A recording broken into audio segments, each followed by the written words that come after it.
So, welcome to Jumbo IS and welcome to our lecture series called Daily MCQ Practice. In this lecture series, we cover a particular day's current affairs through a set of 4 to 5 MCQs.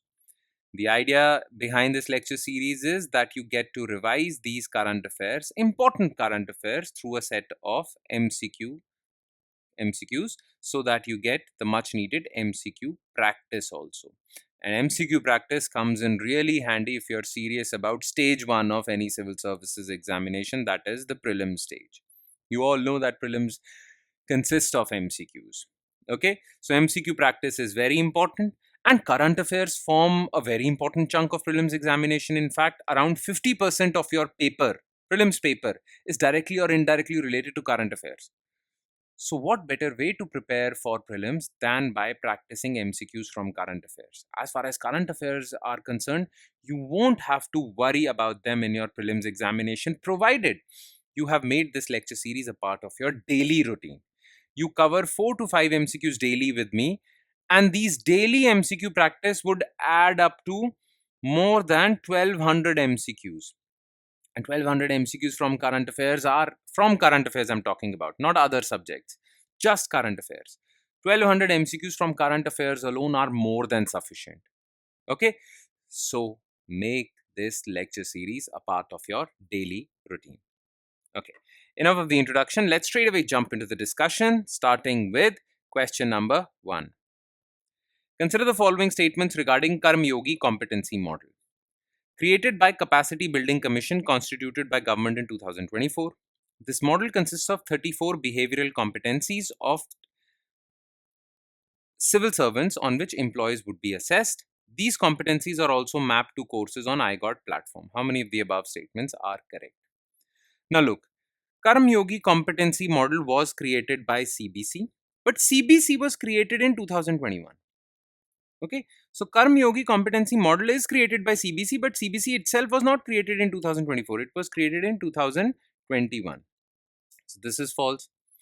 Now, this Karma Yogi competency model is a list of 34 competencies, okay, that every civil servant should have. Now, 13 of these competencies are behavioral and 21 are functional. Okay, not 34 behavioral, 13 behavioral, 21 functional, in total 34. So this part is also false. Now these competencies are linked to an online course model or online training module run by government for civil servants called iGot platform. So online courses for civil servants are available on this iGot platform, right? And this competency model is linked to that. So civil servant, as soon as a civil servant completes a course, gets a certificate, and his competency from the list of these 34 competencies would get upgraded. So this part is correct. Only one. The answer is A. Question 2. Which of the following statements are correct regarding United Nations Environment Program? It is the leading global environment authority established in 1972 with its headquarters in Nairobi, Kenya. Every second year, it releases emissions gap report just before climate change conference. As per the latest report, China and India are the top 2 emitters of carbon. Okay. Look, United Nations Environment Program is the leading global environment authority under UN. It was established in 1972 and its headquarters are in Nairobi, Kenya. This part is correct. Now, this UNEP releases emissions gap report just before the climate change conference every year, not every second year, every year. So this part is false. And as per the latest report, the top 3 carbon emitters are China, rank 1, USA, and then India. India is the third largest emitter. So India is not among the top 2 emitters. Among top 2 emitters are China and USA. So this part is also false. Only one. Alright. Question 3. Consider the following statements regarding carbon border adjustment mechanism of European Union. It is part for Fit for 55 in 2030 package, which is EU's plan to reduce greenhouse gas emissions by at least 55% by 2030. It requires importers to declare the embedded GHG emissions of goods imported in EU. India is supportive of CBAM and aims to bring a similar regime in India. Now, this CBAM by EU is form of carbon tax.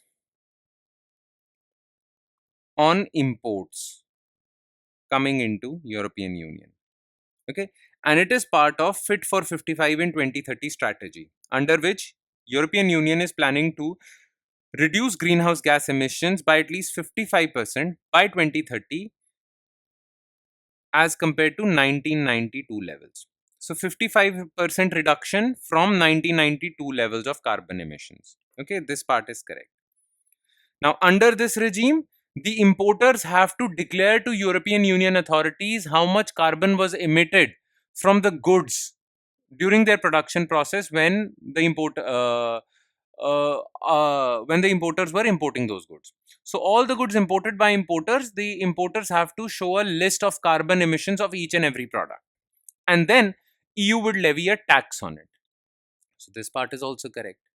Now, India is against CBAM. In fact, India has taken European Union to WTO also.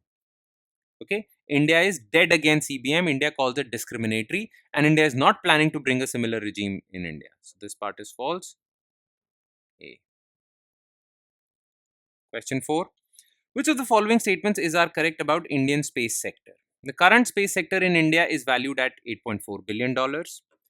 Currently, India has around 250 space-related startups. Recently, the government has set up 1,000 crore venture capital fund to support 30 to 35 space startups over a 5-year period. Well, all three statements are correct. No discussion required on this question. All three are correct, basically. Okay. And last, consider the following statements.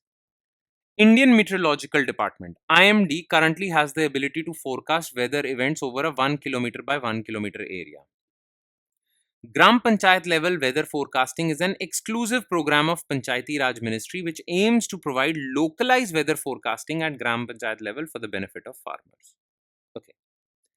Now, the thing is, currently Indian Meteorological Department can provide local weather forecast, but it can go as local as 12 kilometer by 12 kilometer area. Okay. But IMD is actually aiming to reach the level of 3 kilometer by 3 kilometer. IMD wants to achieve this capability of predicting weather for every 3 kilometer by 3 kilometer area. Okay.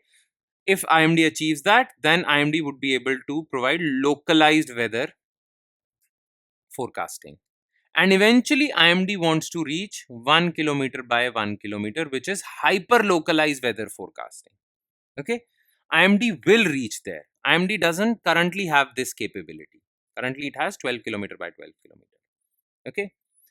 Now, village level weather forecasting is an initiative launched by government. Okay. So that every village has its own local weather forecasting.